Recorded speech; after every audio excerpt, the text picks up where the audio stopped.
Hello and welcome to another episode of Daily Debrief, your primer on all the top news stories from around the world. I'm Siddhantani and joining me on the show is Prashant from People's Dispatch. Hi Prashant. Today we're talking about stories, or we're taking up stories from the United States, from Brazil, from Tunisia and from Denmark. We kick things off in the US where tens of thousands of women marched across cities over the weekend to protest increasing restrictions on abortion rights. As many as 660 demonstrations took place around the US on Saturday, including on the steps of the Supreme Court in Washington, D.C. The mass mobilizations are largely in response to a Texan law that bans abortions after 6 weeks of pregnancy, called the Heartbeat Law and signed into act by Governor Greg Abbott. Texas has banned abortion after cardiac activity is detected in the embryo, which happens usually around 6 weeks.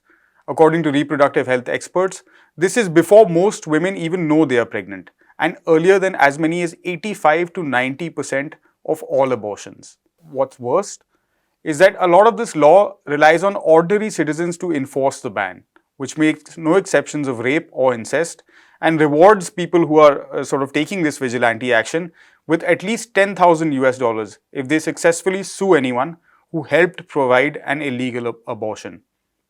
No matter where you live, no matter where you are, this moment is dark, said Alexis McGill Johnson, president of Planned Parenthood. She was addressing the crowd for the Rally for Abortion Justice in Washington, D.C.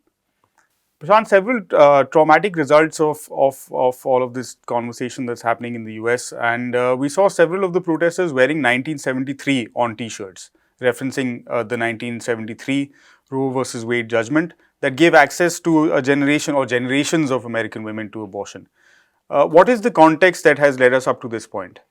Right, Siddhant, quite a few points actually, and this, of course, is a very vital struggle for women and people in America, across the world as well, because this is, and I think it's something that in People's Dispatch we've written about extensively, that this is a struggle that's going on in various parts of the world. We'll come to that later. In the United States, of course, 1973, the Roe versus Wade judgment and the precedents that followed after that ensured access, like you said.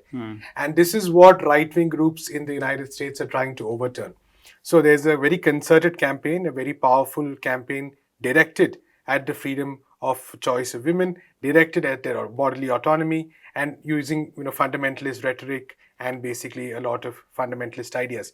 So basically what we have here is that there is an attempt at the legal level, there is an attempt at the societal level to push back the advances that have been made on this issue over the decades.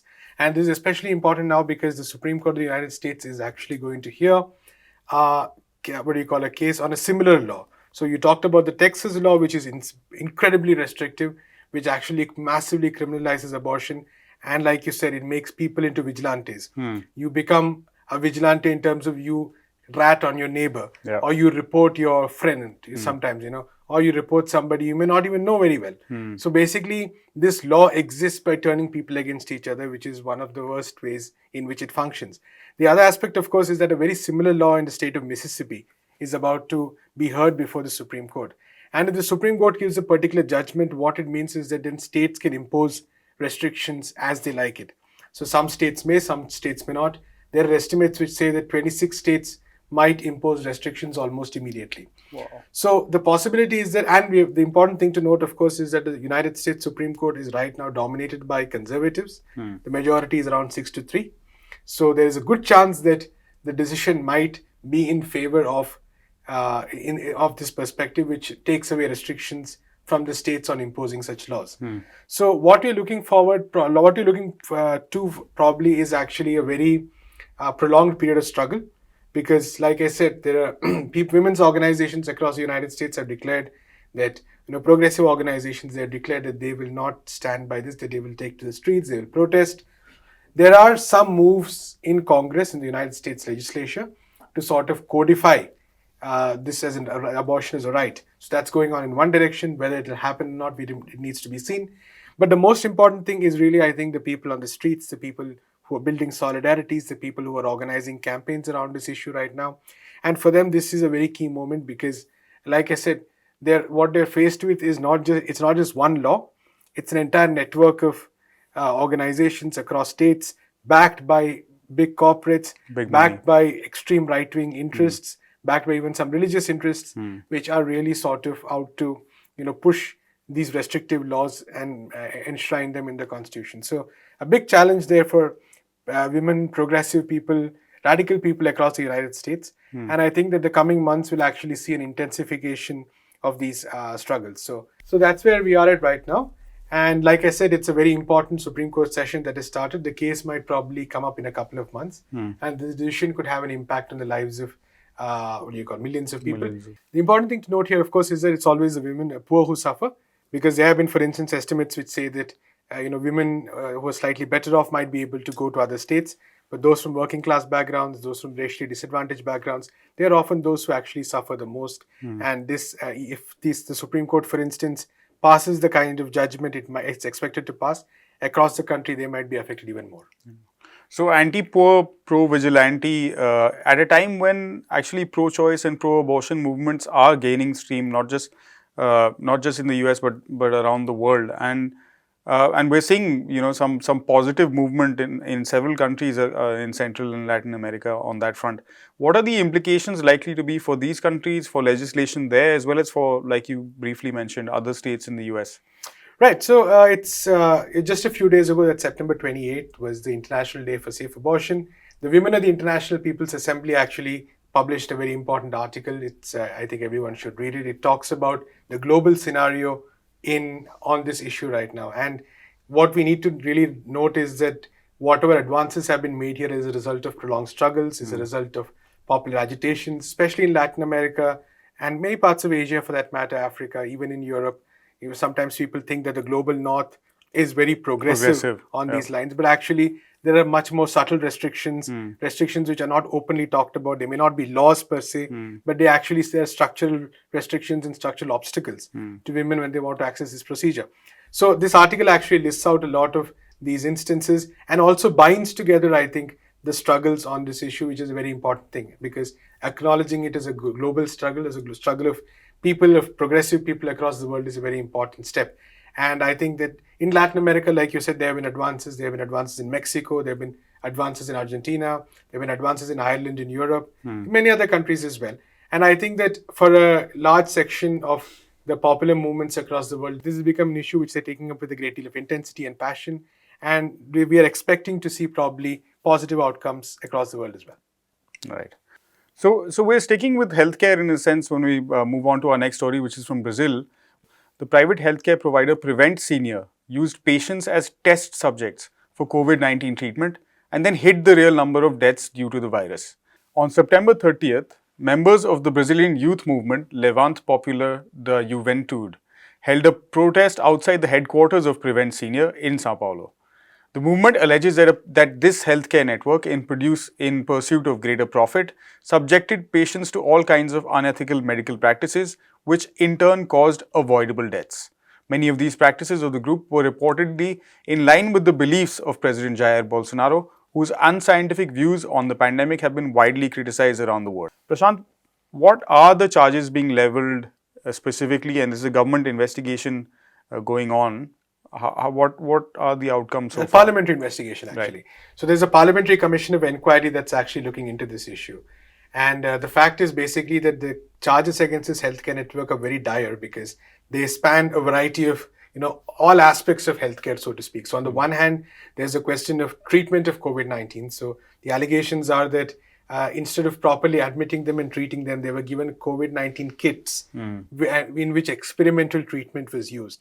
Now, this experimental treatment was used in the sense that doctors were told to use them, and if they objected, they were threatened with reprisals or even punishment or firing of that sort. Right. So that's a huge, a huge crime to do, for lack of a better word, at a time like this was during last year, the peak of the pandemic. When the pandemic had started, people were scared, people were hoping for the best treatment, and here you have a hospital chain which reportedly did this. Now, the hospital chain, of course, has denied it, but this is information that comes out of a network of doctors from the hospital who are whistleblowers. The doctors are anonymous.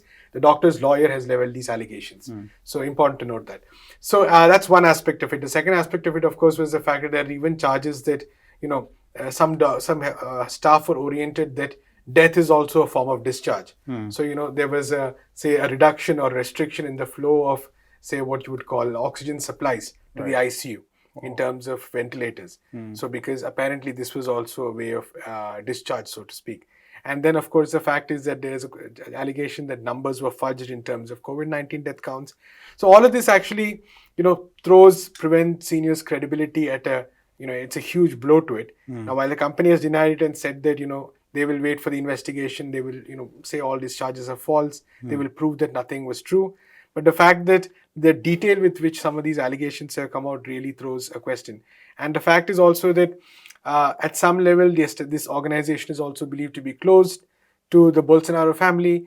Jair Bolsonaro's son, Flavio Bolsonaro, in fact, has endorsed the treatment plan that this network of hospitals had. So that's really the question in terms of, Brazil has had one of the most horrific COVID-19 experiences. Over 600,000 deaths. Exactly. And this comes out to the fact that, there has been a complete chaos in the handling of the pandemic, and also willful and malicious, treatment of the pandemic from the highest levels, from the president onwards.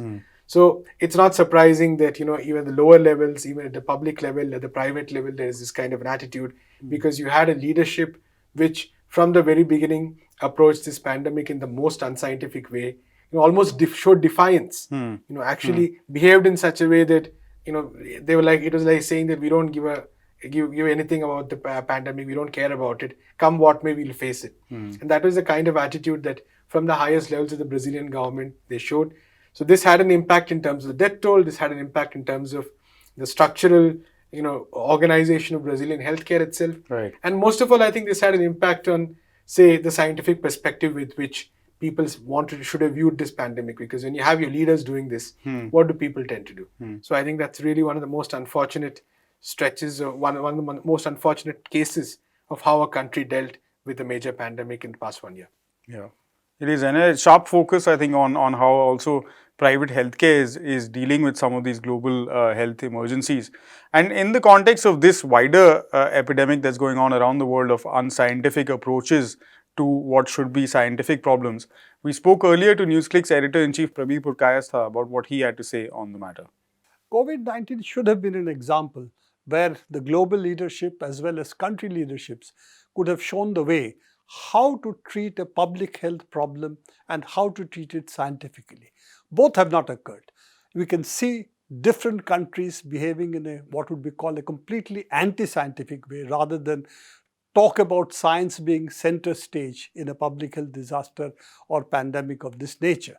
One was, of course, the question of what are the medicines. We can understand initial hesitation, initial lack of knowledge, promoting certain kinds of medicines, because at that point of time we didn't really have anything. Therefore, hydroxychloroquine, therefore ivermectin could be understood.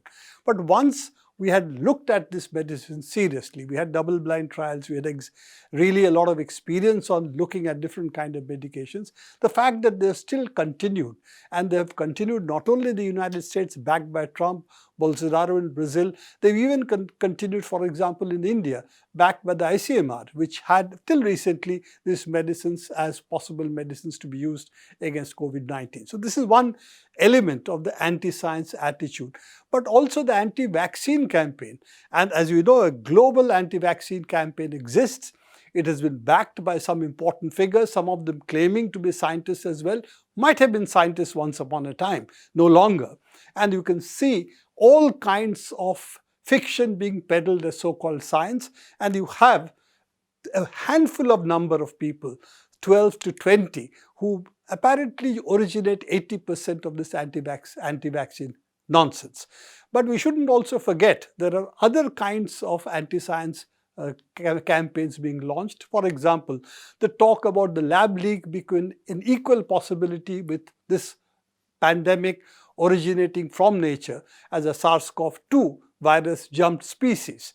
Now, increasingly more and more evidence is coming out of a nature to human leap. In fact, we are a part of nature. And instead of that, the so-called pushing of the lab leak hypothesis is really a part of the larger campaigns that the United States has launched against China. So I think when we look at science, we have to understand that fighting for science, fighting for public health systems is something which doesn't come natural to the political systems we have, and therefore the need for public science, for popular people science campaigns therefore becomes necessary. To Tunisia next, where the Speaker of the Parliament, Rashid Ghannouchi, urged lawmakers to resume work in defiance of President Kais Saied's suspension of the assembly. It marks a new escalation in the country's political crisis. The dispute is over the legitimacy of Saeed's seizure of control of most legislative and executive powers way back in July, in what his opponents have referred to as nothing short of a coup. Prashant, just paint a picture for us of the political scenario in Tunisia to begin with. Right, Siddharth, like you said, President Kais Saied basically right now in control pretty much of the entire country. And he in July, like you said, suspended parliament, dismissed the prime minister and took over power. And at that time, there was a mixed response, of course. But recently, just a few days ago, he basically said that he could rule by decree and he did not have to abide by all the provisions of the constitution. Then he appointed a prime minister, someone who's a technocrat, has no political experience so far. So basically what Kais Saied has done is really done what people are calling it a soft coup for a reason, because in a series of strokes, so to speak, he has completely taken over the political system of the country.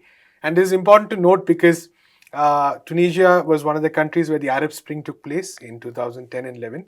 And Tunisia was perhaps the only country which actually managed to have a political system that lasted from that time until now. So it was a mess, there's no doubt about it, because there were multiple prime ministers, there was political chaos, there was a lot of disagreement. But nonetheless, it was a functioning political system. And you can say the political system of many countries in the world is a mess. Sure. Yeah. So there were various rounds of protests. For example, earlier this year, there was a massive protest by the youth on the issue of unemployment. Even over the past few years, there have been many such rounds of protests.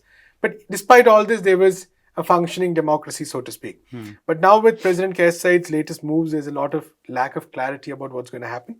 And what he's done basically also is that there are rumors that he plans to rewrite the constitution, and this has led to the old parliament, which is suspended, is concerned about what is going to happen. So Kais Saied right now in a position where there's a massive economic crisis going on. The public debt is around 88% of the GDP. Unemployment is around quite high, I think, in the 15 or 16%. So there's this huge state of crisis. The COVID-19 pandemic was handled very badly. And all this were reasons which Saied sort of said, the reasons he cited for doing this takeover. Right. But now really the question is that what is he planning to do? And in the last 2-3 months, we've not heard anything on those lines. So people are increasingly beginning to get skeptical about his moves, whether it's just an old-fashioned power grab under the guise of, saving the country, as so many leaders are prone to say. So who is fundamentally opposing Kais Saied in this case, and what is the opposition demanding? Right. So good question, because the Tunisian society currently there seems to be a lot of strands going on right now. In fact, over the weekend, we saw quite a few protests supporting him. But if you look at the past many weekends, there have been huge protests opposed to his move. And I think some of the divisions were reflected in the fact that initially there were some sections which were supporting him in July. That's after he suspended parliament and dismissed the prime minister. But with his latest announcement in September of ruling by decree, many of these sections have actually started opposing him. Right. A very good example is the UGTT, which is Tunisia's largest labor union. They were initially fairly on his side, and now they have shifted their position entirely. There are sections of the left, especially led by the Workers' Party, which have been very consistent from the very beginning in calling this a presidential coup, calling and opposing it.